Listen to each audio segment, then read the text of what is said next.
চাওক মই আমাৰ নিৰ্বাচনৰ প্ৰতিশ্ৰুতি হ'ল যে গণি 1 লাখ ল'ৰাক সৰু সজাই থিয় কৰাই এপইণ্টমেণ্ট লেটাৰ দিম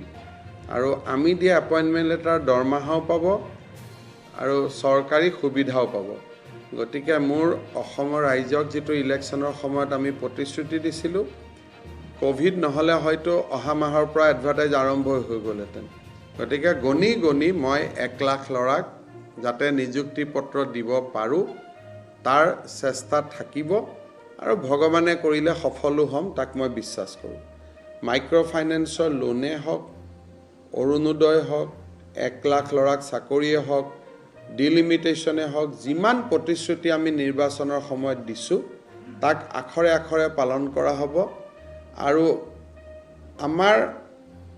আমাৰ কাৰণে এই ৰাজ্যখন সুৰক্ষিত কৰা হ'ব প্ৰতিটো চৰকাৰী নিৰ্দেশ আপোনালোকে যদি ভাল কৰি চাই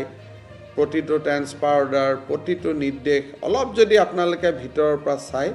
তেতিয়ালে কৰবাত নহয় কৰবাত আমাৰ নিৰ্বাচনত কোৱা কথা বতৰাৰ প্ৰতিধ্বনি আপোনালোকে দেখা পাব